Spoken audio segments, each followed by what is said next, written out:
لا حول ولا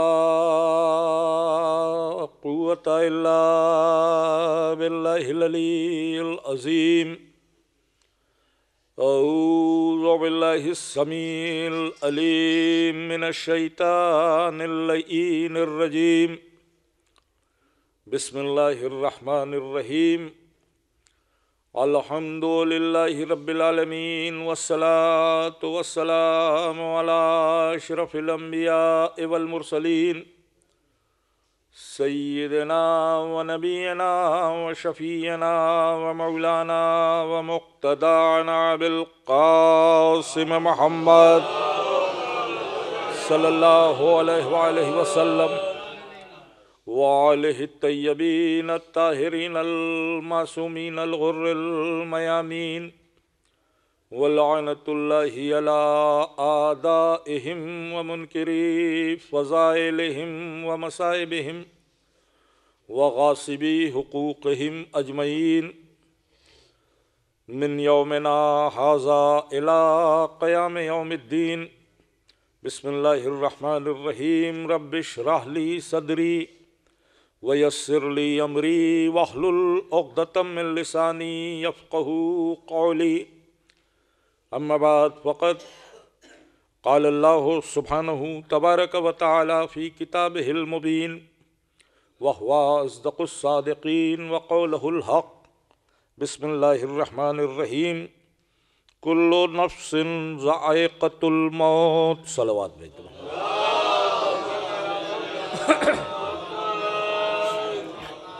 برادران ایمانی، ایک مرحوم مغفور محب اہل بیت امام حسین علیہ السلام کے عزادار مرد مومن کے ایصال ثواب کے لیے اس مجلس کا انعقاد کیا گیا ہے، اور ہمارے بزرگوں نے، علماء، خطبہ، واعظین، ذاکرین نے ایک دستور قائم کیا کہ ایصال ثواب کی مجالس میں عام طور پر وہاں سے شروعات ہو جہاں موت کا ذکر ہو.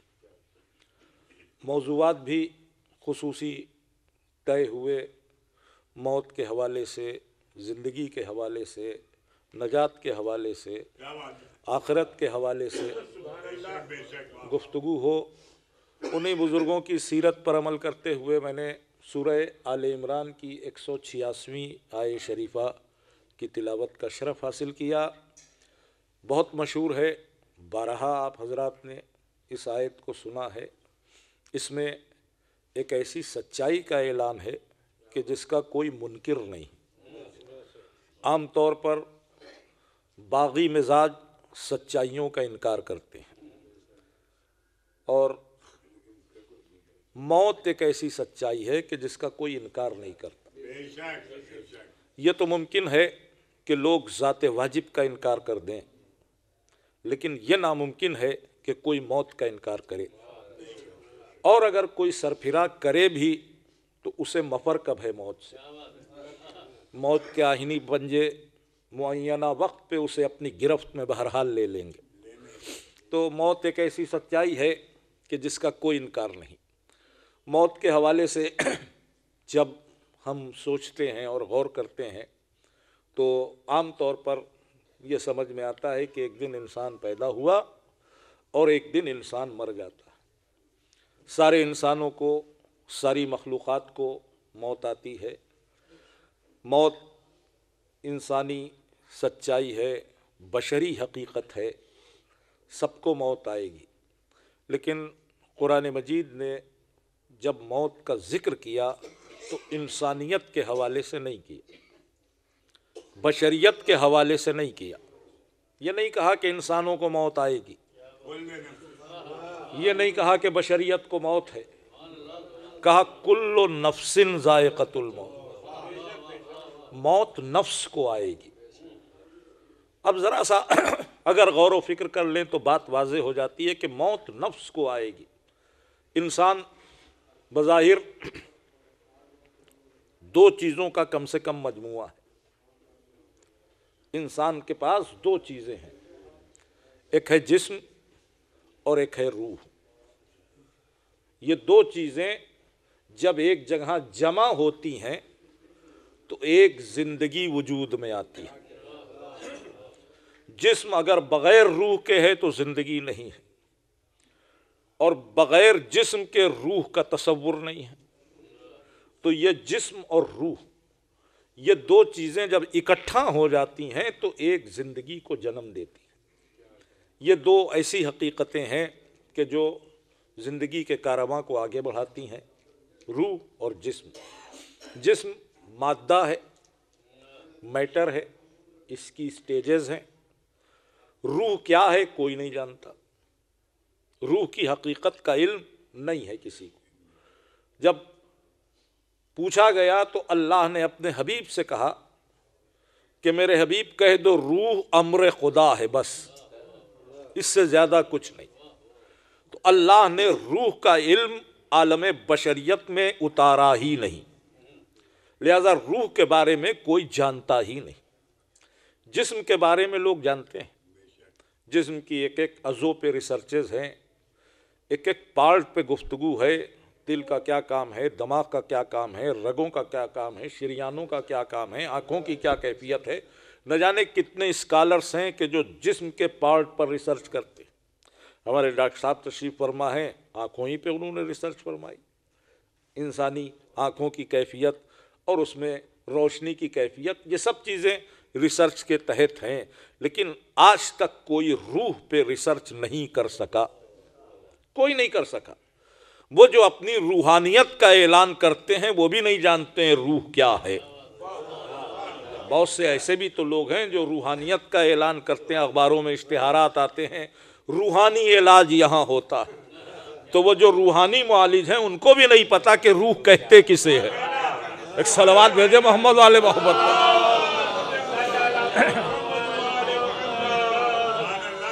تو نہ روح کی حقیقت ہم جانتے ہیں نہ کیفیت، اس لیے کہ اللہ نے یہ علم نہیں دیا۔ روح کی حقیقت یا اللہ جانتا ہے یا وہ جانتے ہیں کہ جن کو اس نے علم عطا کیا، جن کے لیے اس نے کہا کہ یہ علم کے دریاؤں میں ڈوبے ہوئے ہیں، راسخون فی العلم، جن کو راسخون فی العلم کہا وہ تو حقیقت روح سے واقف ہیں، باقی کوئی نہیں۔ تو جسم اور روح یہ دو چیزیں ہیں، یہ ملتی ہیں تو زندگی بنتی ہے۔ جسم بھی ہمارے پاس ہے، روح بھی اسی جسم کے اندر ہے۔ روح کو مانتے سب ہیں، جانتا کوئی نہیں ہے۔ یعنی روح بھی مطلب ایک ایسی شے ہے کہ جس سے انکار نہیں ہے۔ مذہب ملت کی قید سے ہٹ کر ہر انسان یہ جانتا ہے کہ اس کے جسم میں ایک روح ہے، اس کو وہ آتما کہے، اس کو وہ سول کہے، اس کو وہ روح کہے، کسی بھی نام سے پکارے، ایک توانائی، ایک انرجی ہے کہ جو جسم کو زندہ رکھے ہوئے، کیونکہ موت سب کے کیا آتی ہے، اور جب موت آتی ہے تو جسم تو ویسے ہی رہتا ہے، انسان مر گیا تو کیا کہا گیا، روح نکل گئی۔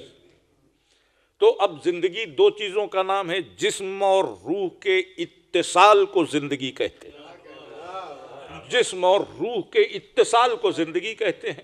یہ زندگی جو ہمیں نظر آ رہی ہے یہ جسم کی زندگی نظر آ رہی ہے۔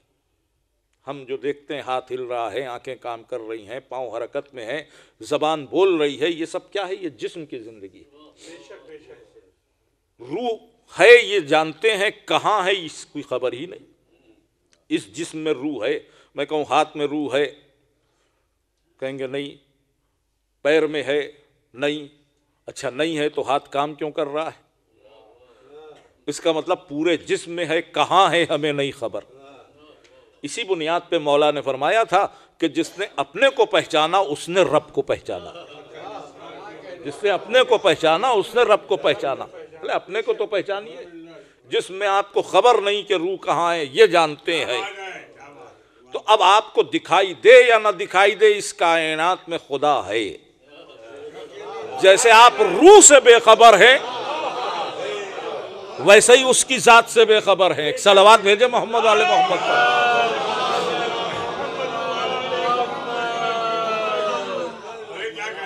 خود آپ کا جسم ذات واجب کے ہونے کی دلیل ہے۔ اگر سوچ لیں، غور کر لیں، نہ سوچیں تو کوئی بات ہی نہیں ہے۔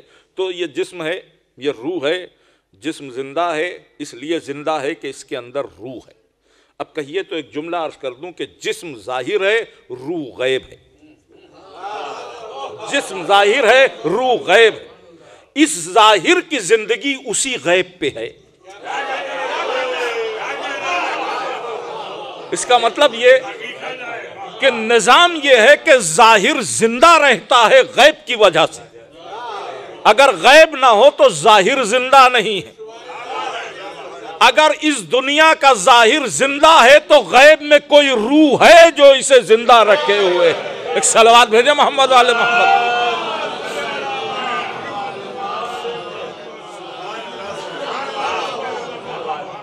تو یہ جسم ہے، یہ روح ہے۔ موت انسان کو آتی ہے لیکن نہ جسم مرتا ہے نہ روح مرتی ہے۔ جسم مادہ ہے، اس کی 4 اسٹیجز فلسفیوں نے بیان کی ہیں، سائنٹسٹ نے تو اس کے بہت سے اجزاء بیان کیے ہیں، لیکن فلسفی کہتے ہیں کہ مادے کی 4 کیفیتیں ہیں: جمادات، نباتات، حیوانات، انسان۔ جماد جس میں جمود ہو، جو ٹھہرے ہوئے ہوں، جیسے پتھر، ان میں جمود ہے اس لیے ان کو جمادات کہتے ہیں۔ نباتات جن میں نمو پایا جائے، بڑھنے کی طاقت ہو، جیسے درخت، گھاس، پیڑ پودے، ان میں بڑھنے کی صلاحیت ہے، ان کو نباتات کہتے ہیں۔ حیوان جن میں حرکت پائی جائے، بڑھتے بھی ہوں، ایک جگہ سے دوسری جگہ حرکت بھی کرتے ہیں۔ اس کے بعد آخری منزل پہ ہے انسان۔ تو جب مادہ ترقی کرتا ہے تو انسان بنتا ہے۔ مادے کی ترقی کا نام انسان ہے، مگر روح کی جب فلسفیوں نے فرع کی اور فصول بنائی تو اس میں انہوں نے کہا کہ روح کی اصل ذات واجب ہے۔ ذات واجب اصل ہے روح کی، اسی نے خلق کیا ہے۔ اللہ کا نور، اس کے بعد انوار ملائکہ، پھر جب نور روح میں تبدیل ہوئی تو انبیاء اور مرسلین کی ارواح مقدسہ، اس کے بعد عام انسانوں کی روح۔ تو ہم کہہ سکتے ہیں کہ انسان مادے کی ترقی ہے مگر روح کی تنزلی ہے۔ روح کی تنزلی ہے، انسان تک آتے آتے روح کی تنزلی ہوئی ہے، مادے کی ترقی ہوئی ہے۔ اب یہ جو روح اور مادہ ایک جگہ جمع ہوئے تو زندگی ہے، روح نکل گئی تو موت ہے۔ تو روح امر خدا ہے، عالم بالا پہ چلی گئی، فنا نہیں ہو۔ مادہ یعنی انسان خاک ہے، خاک میں مل گیا، یہ بھی نہیں مٹا۔ تو موت نہ مادے کو آئی نہ روح کو آئی۔ موت مادے کو نہیں آئی، موت روح کو نہیں آئی۔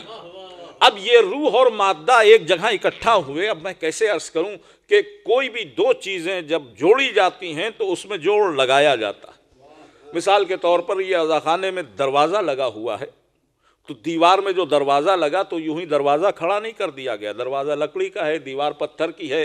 ان 2 چیزوں پہ ایک جگہ رکھنے کے لیے ان کو جوڑا گیا، کچھ کیل چاہیے ہوگی، کچھ کانٹے چاہیے ہوں گے، کچھ ایسی چیزیں کہ جو جوڑ لگا دیں کہ یہ اکھڑنے نہ پائے۔ تو روح اور مادے کے درمیان جو چیز جوڑ بنی ہے اسے نفس کہتے ہیں۔ نفس کیا ہے؟ روح اور مادے کے جوڑ کا نام ہے۔ جب تک یہ جوڑ باقی ہے تب تک زندگی باقی ہے۔ جیسے ہی یہ جوڑ کھلتا ہے روح امر خدا ہے، اوپر چلی جاتی ہے، مادہ یعنی انسان خاک ہے، خاک میں مل جاتا ہے، موت نفس کو آتی ہے۔ اس لیے قرآن کہہ رہا ہے کل نفس ذائقۃ الموت۔ ایک صلوات بھیجے محمد آل محمد کو۔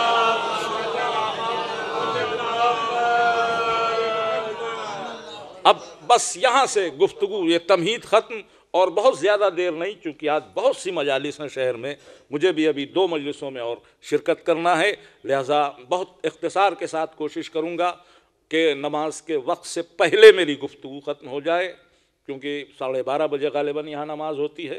میں چاہتا ہوں کہ 10 منٹ پہلے میری بات ختم ہو جائے اور آپ حضرات اس عمل کو بھی انجام دیں۔ تو روح اور مادے کے اتصال کا نام زندگی ہے، اس کے درمیان جو شے حد فاصل بنتی ہے اسے نفس کہتے ہیں۔ نفس کا رول کیا ہے زندگی میں؟ اگر آپ غور کریں تو نفس ہمارے اندر خواہشوں کو پیدا کرتا ہے۔ یہ جو خواہشیں ہمارے اندر پیدا ہوتی ہیں یہ نفس کی دین ہے۔ جتنی بھی خواہشات ہیں یہ نفس کی دین ہے۔ بھوک ایک خواہش ہے، نفس کی وجہ سے۔ پیاس ایک خواہش نفس کی وجہ سے، آرام کرنے کا جی چاہ رہا ہے، یہ خواہش ہے، یہ نفس کی وجہ سے۔ جہاں خواہشیں ہیں وہاں نفس ہے، جہاں خواہشیں نہیں ہیں وہاں نفس نہیں ہے۔ جیسے فرشتے بھی اللہ کی مخلوق ہیں مگر ان کو نفس نہیں دیا، نفس نہیں دیا ہے تو خواہشیں نہیں ہیں، خواہشیں نہیں ہیں تو تھکن نہیں ہے، اکتاہٹ نہیں ہے، بھوک نہیں ہے، پیاس نہیں ہے۔ فرشتوں کو کبھی آپ نے نہ سنا ہوگا کہ جنت کے میوے کھا گئے، بھوکے تھے، پورا کوثر کا پانی پی گئے، نہ بھوک نہ پیاس نہ خواہشیں نہ آرام کی طلب۔ جو رکوع میں ہے وہ صدیوں سے رکوع میں ہے، جو سجدے میں ہے وہ صدیوں سے سجدے میں ہے۔ ہمارا آپ کا کیا عالم ہے؟ اگر پیش نماز ذرا زیادہ قرت سے پڑھا دے تو ہم جب باہر نکلتے ہیں کہتے ہیں ہم ان کے پیچھے کون نماز پڑھے، ٹانگیں توڑوا دیتے ہیں، کہیں اتنی لمبی نماز پڑھائی جاتی ہے؟ مطلب 5 منٹ میں جو نماز ہوتی تھی وہ اگر 15 منٹ میں ہو جائے تو ہماری یہ کیفیت ہے۔ کیوں؟ ہمارے پاس نفس ہمیں کنسنٹریٹ نہیں ہونے دیتا، ہماری مرکوزیت کی راہ میں حائل ہو جاتا، خواہشات پیدا کرتا۔ اب غور کیجئے، اور ایسی خواہشات پیدا کرتا ہے کہ ہم خواہشوں کے جال میں ایسا الجھتے ہیں کہ ہم بھول جاتے ہیں کہ مقصد زندگی کیا ہے۔ غور کیجئے کہ ہمیں خبر ہی نہیں ہوتی، اپنی خواہشوں کی تکمیل کرتے کرتے زندگی کا سفر تمام ہو جاتا، پتہ ہی نہیں چلتا کہ مقصد زندگی کیا تھا۔ تو ایسے الجھاتا ہے نفس۔ اب غور کیجئے کہ بھوک ایک خواہش ہے نا، یہ خواہش پیدا ہوئی تو اس کا علاج کیا ہے؟ ایک روٹی مل جائے تو بھوک مٹ جائے گی نا، ایک روٹی 2 روٹی جو غذا ہے۔ لیکن ہوتا کیا ہے کہ بھوک لگی ہے، روٹی آ گئی تو دل میں خیال آیا کہ کاش دال ہوتی تو مزہ آ جاتا۔ ایک روٹی کے ملنے پر شکر ادا کرنے کے بجائے یہ جو دال کی خواہش پیدا ہوئی یہ نفس ہے، یہ شکر نہیں ادا ہوا، پیدا ہوئی ایک خواہش کی دال مل جائے۔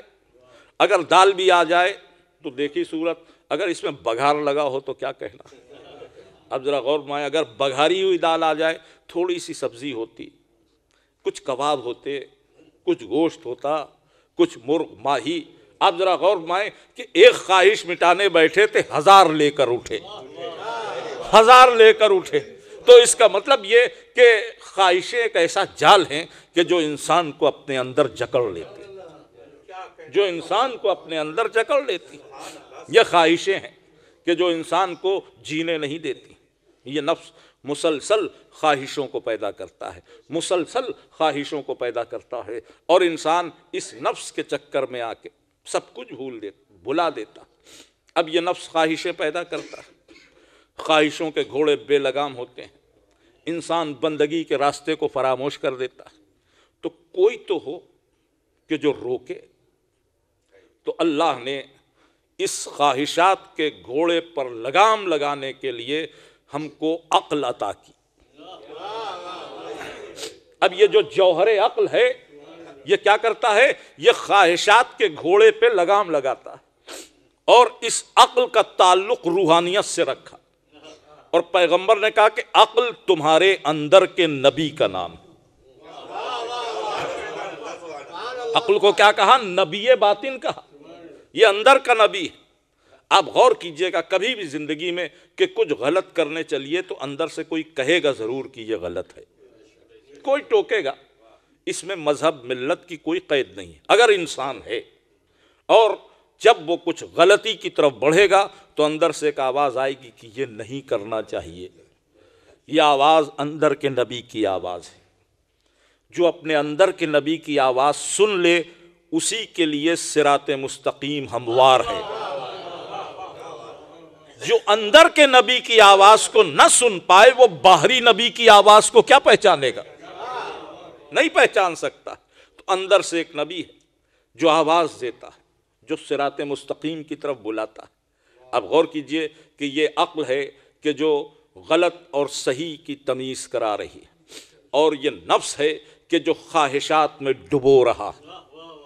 اب یہ ہمارا وجود نہیں ہے، ایک بیٹل فیلڈ ہے، ایک میدان جہاد ہے جس میں عقل اور نفس کا ٹکراؤ مسلسل جاری ہے۔ عقل اور نفس کا ٹکراؤ مسلسل جاری۔ کہیے تو یوں کہہ دوں کہ اسی وجود کے اندر عقل کا موسیٰ بھی ہے، اسی وجود میں نفس کا فرعون بھی ہے۔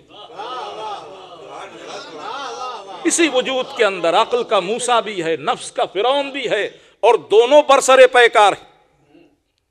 نفس کا فرعون اپنی طرف کھینچتا ہے، عقل کا موسیٰ اپنی طرف کھینچتا ہے۔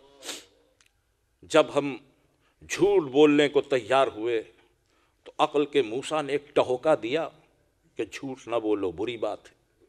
نفس کے فرعون نے کہا جھوٹ نہیں بولو گے تو لوگ تمہیں صدیق نہیں سمجھیں گے۔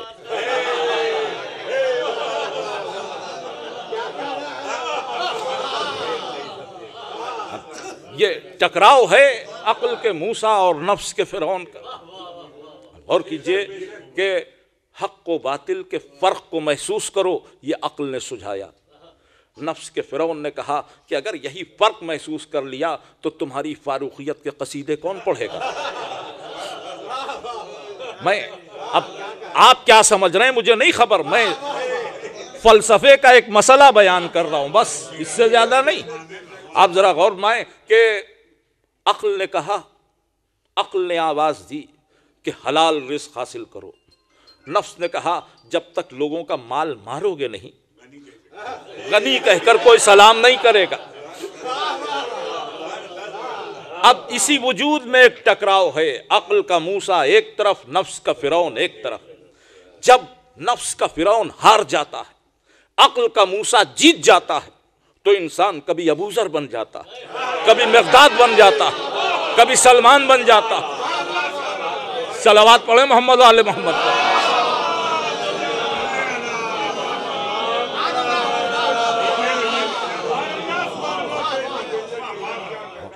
اور اگر یہی خدا نخواستہ اگر عقل کا موسیٰ ہار جائے اور نفس کا فرعون جیت جائے تو پھر ابو جہل دکھائی دیں گے، ابو لہب نظر آئے گا، معاویہ دکھائی دے گا، یزید نظر آئیں گے۔ عزیزان اکرامی، یہ جو سلسلہ ہے، لوگ کہتے ہیں بڑے فاتح تھے یہ لوگ، یہ فاتح نہیں تھے، یہ ایسے کمزور لوگ تھے جو اپنے نفس سے ہار گئے۔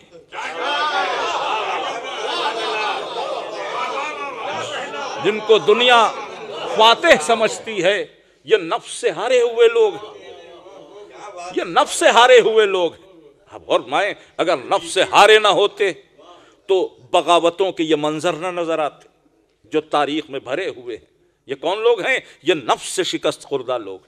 تو عزیزان اکرامی، یہ نفس ہے کہ جو خواہشات میں الجھاتا ہے، یہ عقل ہے کہ جو صراط مستقیم کی طرف لے جاتا ہے۔ صلوات بھیجیں محمد والے محمد۔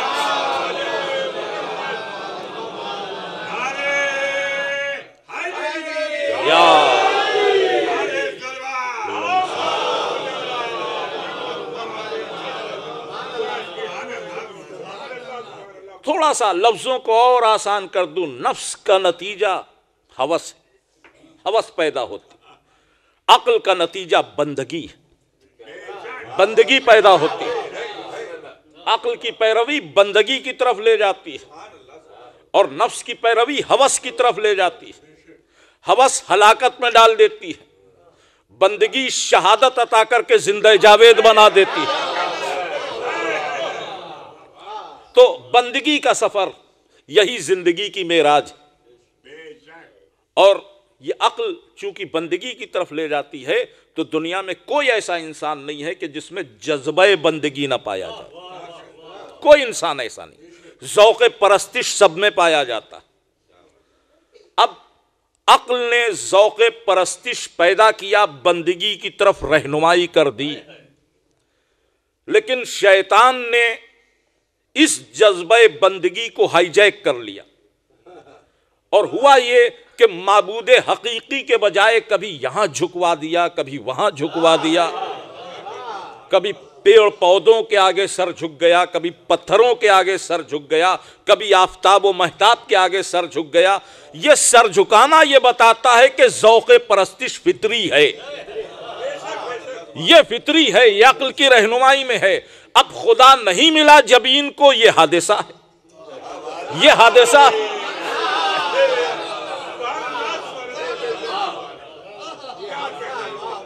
اب سمجھیے کہ خدا نہیں ملا یہ حادثہ ہے، اور بندگی کا حقیقی ادراک یہ ہے کہ سچے معبود کے آگے سر نیاز خم ہو جائے۔ اب مجھے کہنے دیجئے کہ نہیں خم ہو سکتا اللہ کے آگے سر نیاز جب تک اللہ والوں کو نہ سمجھ لیا جائے، اللہ والوں کو نہ سمجھ لیا جائے۔ اب یہ جو نبی آئے ہیں، یہ جو رسول آئے ہیں، یہ جو امام آئے ہیں، یہ عقلوں کو ذات واجب سے متصل کرانے کے لیے آئے کہ انسان کی عقل اپنے رب کو پہچان تو لے، اپنے معبود کو پہچان تو لے۔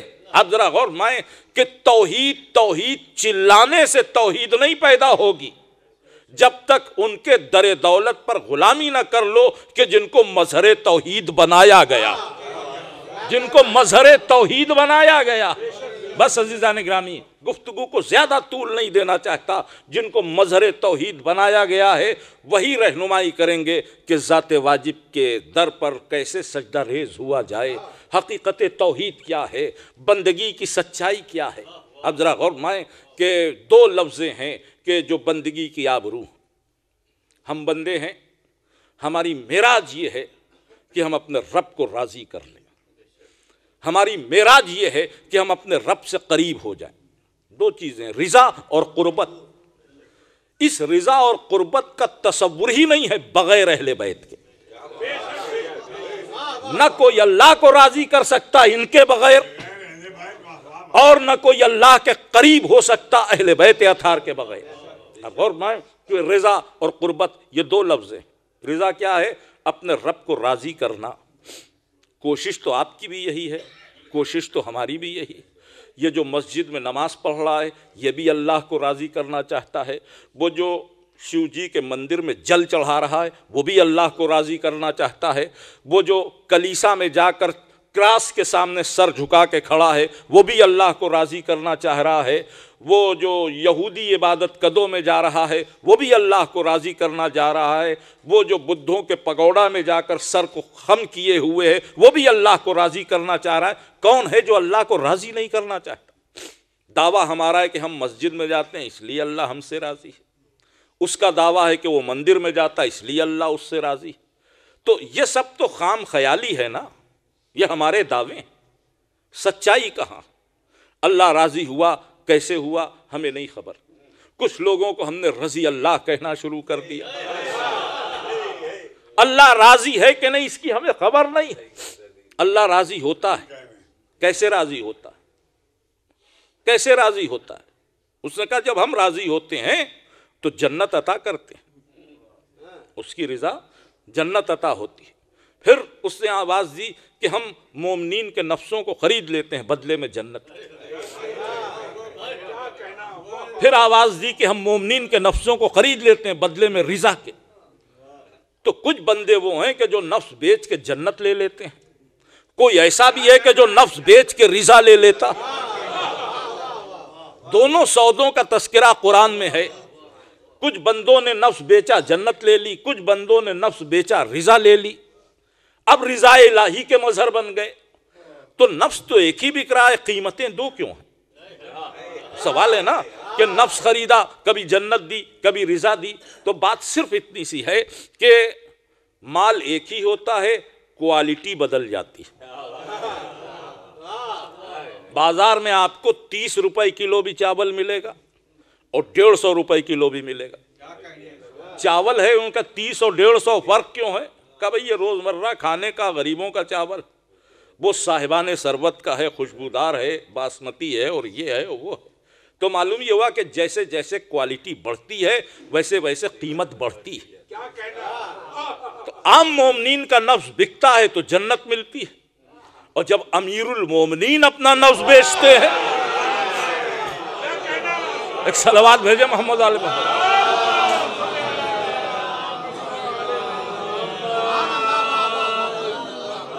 اب بندگی کا اصل مزہ یہی ہے کہ اللہ راضی ہو جائے۔ اس نے نفس کو خریدا اور مرضی دے دی۔ اب مرضی علی کے پاس آ گئی، شب ہجرت نفس بیچ دیا، رضا پروردگار کا مظہر علی کو بنا دیا گیا۔ یہاں پر ایک مسئلہ اور ہے کہ یہ جو مرضی ہے یہ علی نے خریدی ہے، کچھ چیزیں عطا ہوتی ہیں، کچھ چیزیں خریدی جاتی ہیں، دونوں کا مزاج الگ ہے۔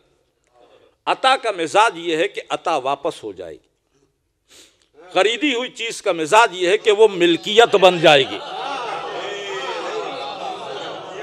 عطا واپس ہوتی ہے اور خریدی ہوئی چیز ملکیت ہوتی ہے۔ میں نے کہا مجھے سجاد باغ میں وقتی رہنے کے لیے ایک کمرہ چاہیے۔ رضوی صاحب بیٹھے ہیں، ان کا میرے گھر میں باہری کمرہ ہے، آپ وہاں رہیے۔ تو میں رہنے لگا، زندگی بھر رہوں، وہ عطا ہے۔ میرے بعد میرے بچوں کا اس میں کوئی حق نہیں، انہوں نے دیا تھا، عطا واپس ہو گئے۔ اور اسی سرفراز گنج میں ایک چھوٹا سا گھر میں نے خرید لیا، میں کبھی نہ رہوں مگر ملکیت ہے، میرے بعد میرے بچے اس کے وارث ہیں۔ اس کا مطلب یہ کہ ملکیت وراثت بنتی ہے، عطا واپس چلی جاتی ہے، عطا واپس چلی جاتی ہے۔ سلیمان کے لیے کہا کہ ملک عطا کیا ہے، چونکہ عطا کیا تھا تو بیٹے کو سلیمان کے ویسا ملک نہیں دیا، عطا واپس چلی گئی۔ علی کے لیے کہا کہ مرضی خرید لی علی نے، تو علی کے بعد رضا واپس نہیں جائے گی، اولادوں میں جائے گی۔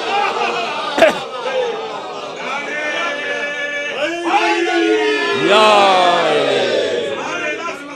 اللہم صلی اللہ علیہ وسلم۔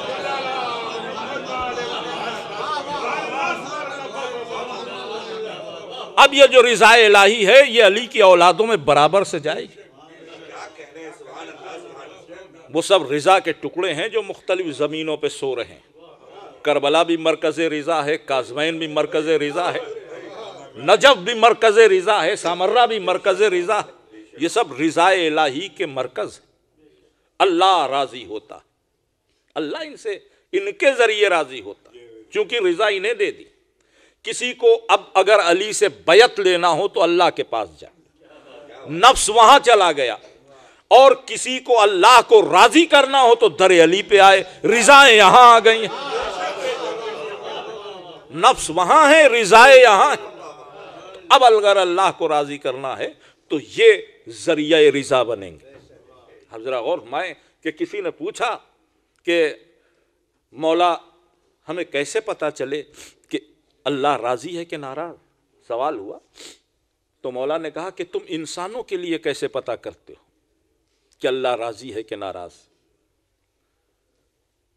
تو اس نے کہا کہ جب ہم کسی انسان سے ملتے ہیں تو اس کے چہرے کے تاثرات بتا دیتے ہیں۔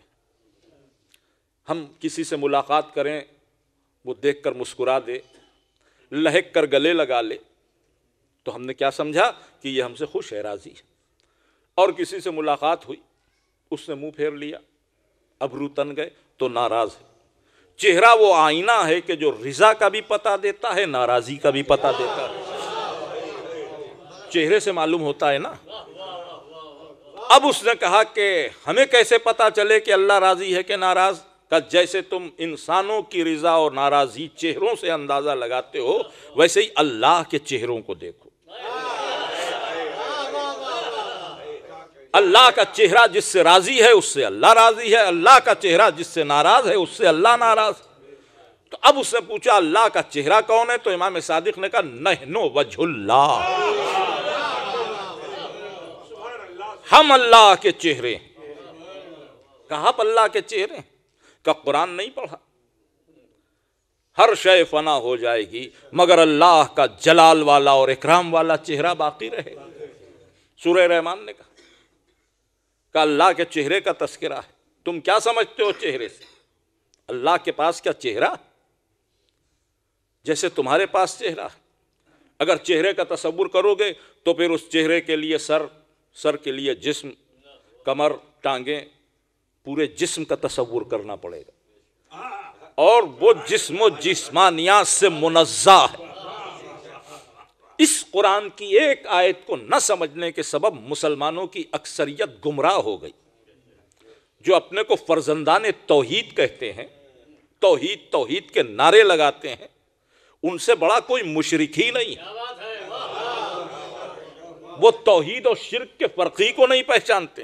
اب غور کیجئے، بخاری، مسلم اور ان کی روایتیں پڑھیے اہل حدیث کی کہ روز محشر اللہ اپنے چہرے کی زیارت کرائے گا۔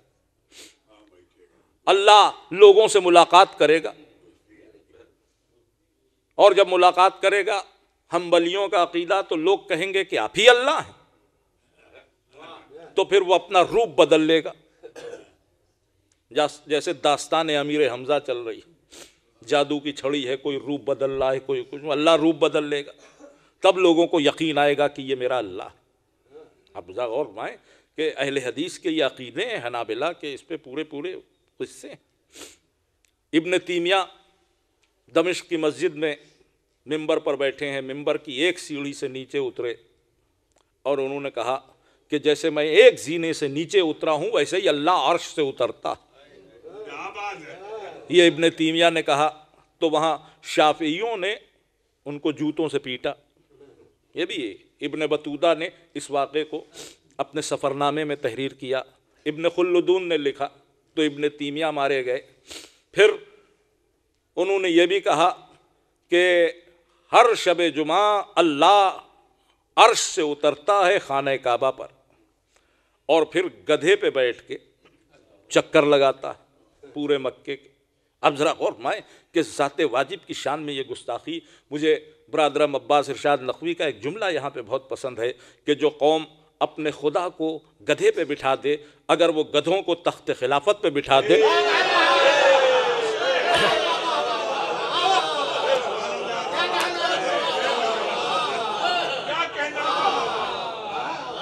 صلوات بھیجیں محمد آل محمد پر۔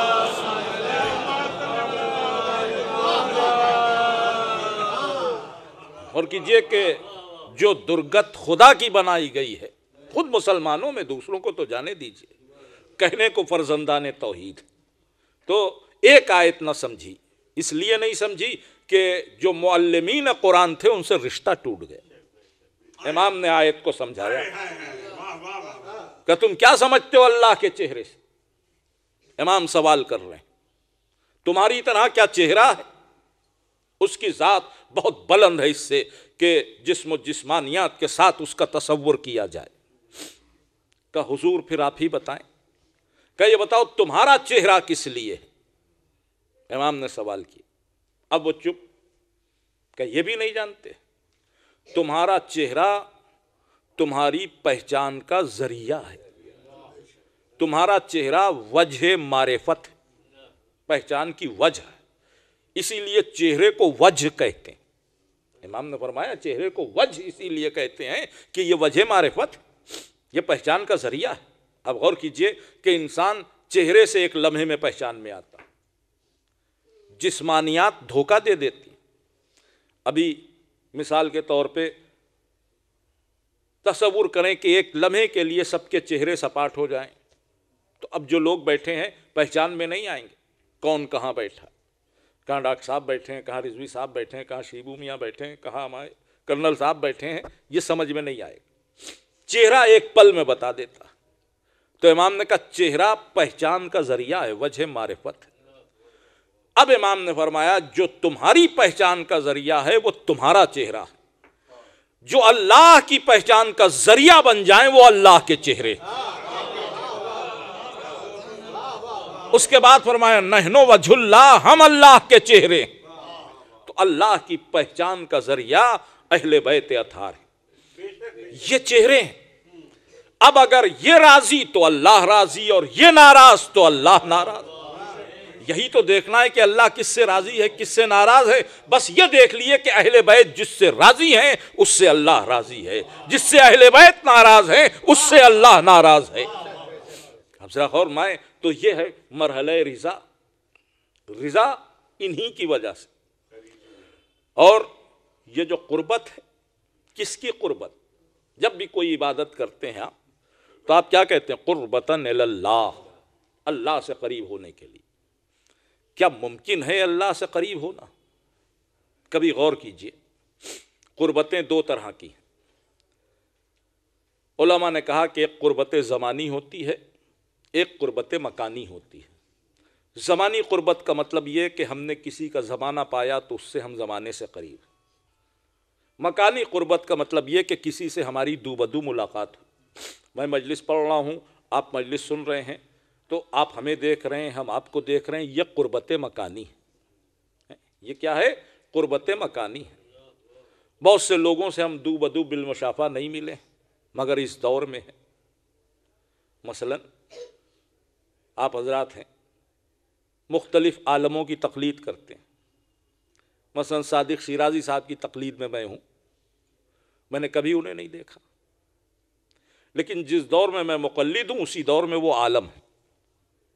اس کو کیا کہیں گے؟ اس کو کہیں گے قربت زمانی، میرے زمانے میں ہے، زمانی قربت، مجھ سے بالمشافہ ملاقات ہے، مکانی قربت۔ تو قربتیں تو دو طرح کی، یا زمانی یا مکانی، یہ دونوں اللہ سے ممکن نہیں، اس لیے کہ وہ لا مکان بھی ہے لا زمان بھی ہے۔ تو جو لا مکان ہے اس سے قربت مکانی نہیں ہو سکتی، جو لا زمان ہے اس سے قربت زمانی نہیں ہو سکتی۔ مگر جب بھی نیت کی تو یہی قربتاً اللہ، یہ قربتاً اللہ کیا ہے؟ اس بات کو سمجھیے، مکانی قربت کے لیے اس نے اپنا ایک گھر بنایا جسے کعبہ کہتے، اللہ اس میں رہتا نہیں لیکن اللہ کا گھر ہے، تو قربت مکانی کعبے سے قائم ہوتی ہے۔ قربت زمانی ہر زمانے کے لیے اس نے امام بنایا۔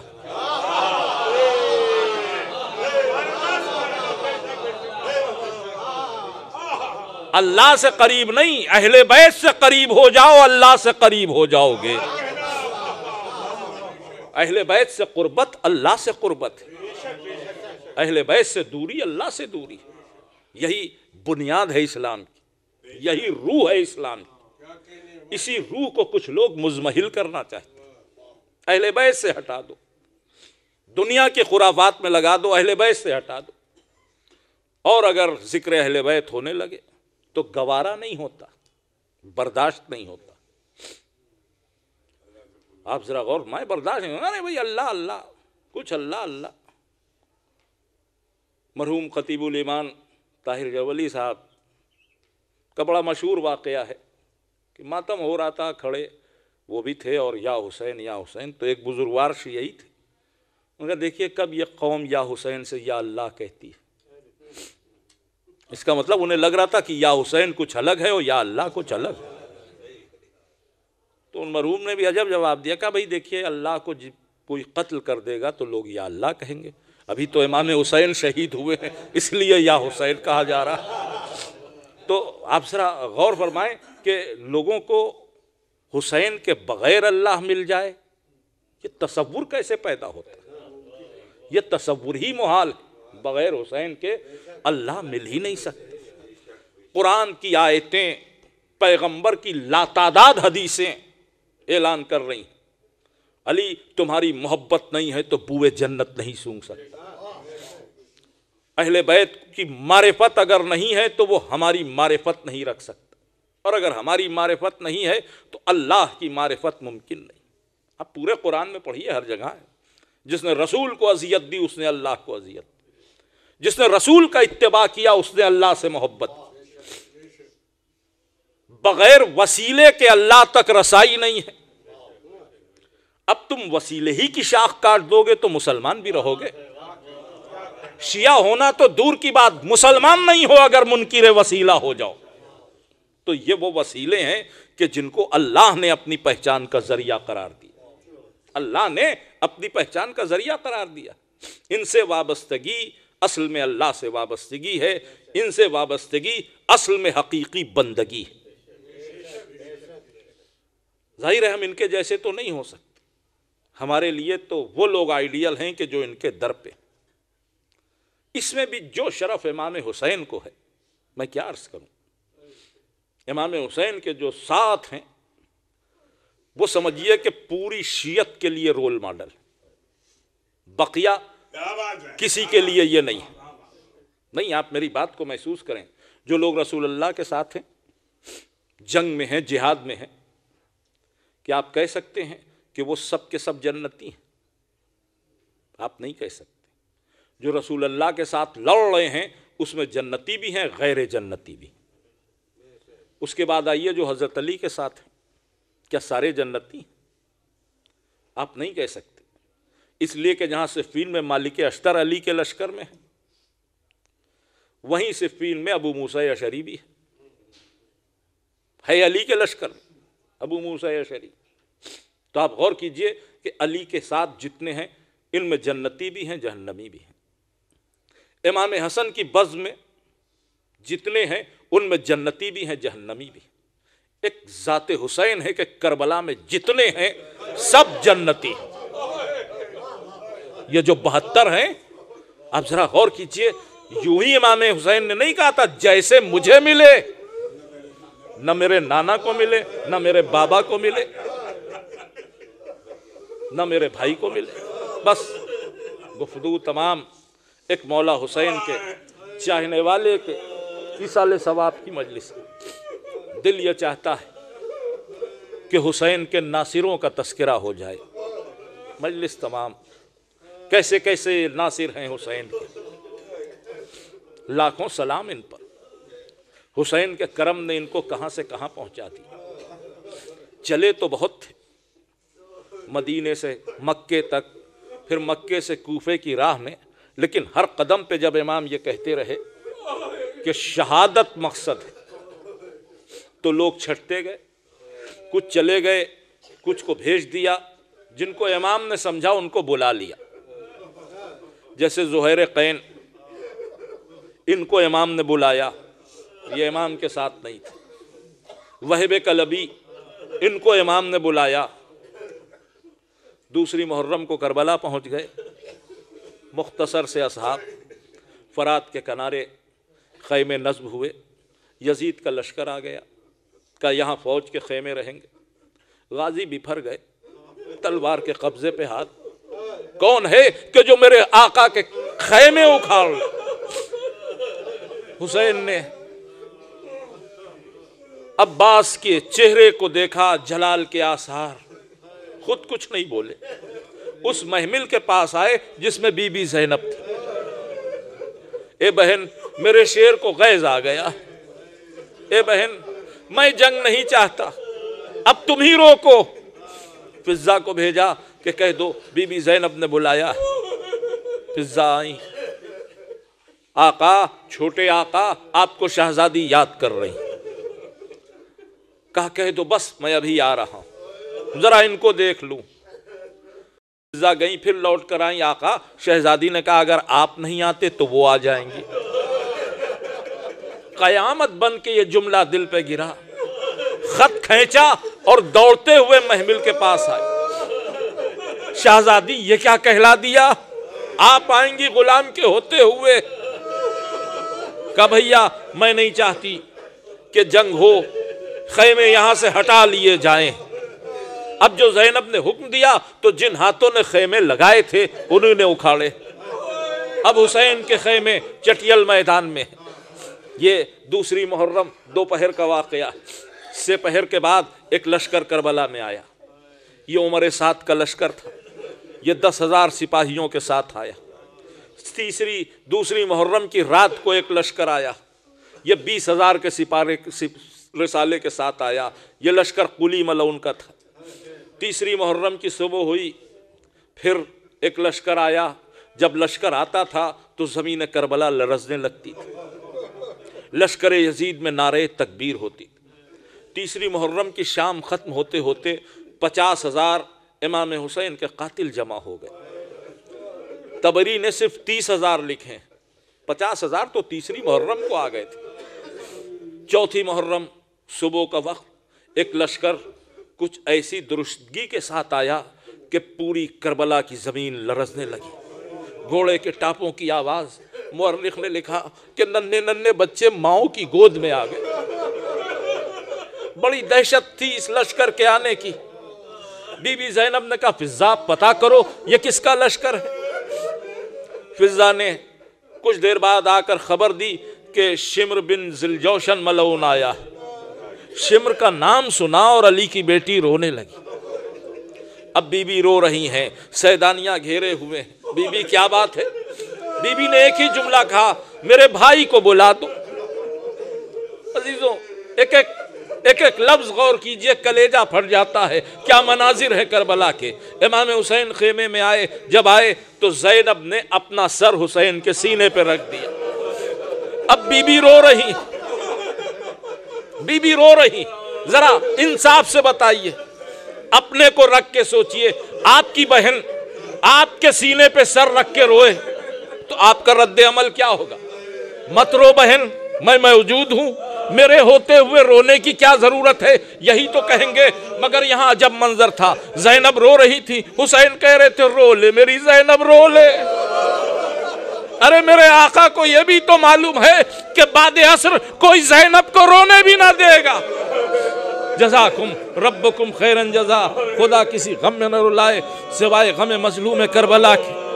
عزیزان گرامی، جب بی بی کو رونے سے کچھ افاقہ ہوا تو بس ایک ہی جملہ کہا، بھائی ادھر لشکر پہ لشکر آ رہے ہیں، آپ کسی کو نہیں بلائیں گے؟ جب کہا کہ آپ کسی کو نہیں بلائیں گے تو بی بی کے کہنے سے حسین نے خط لکھا۔ یہ خط اپنے بچپن کے دوست حبیب ابن مظاہر کو لکھا۔ اس خط کا پہلا فقرہ اور آخری فقرہ قابل غور ہے۔ پہلا فقرہ ہے مرد فقیہ حبیب ابن مظاہر کے نام۔ یہ فقرہ حبیب کی عظمت ظاہر کرتا ہے، مرد فقیہ حبیب ابن مظاہر کے نام۔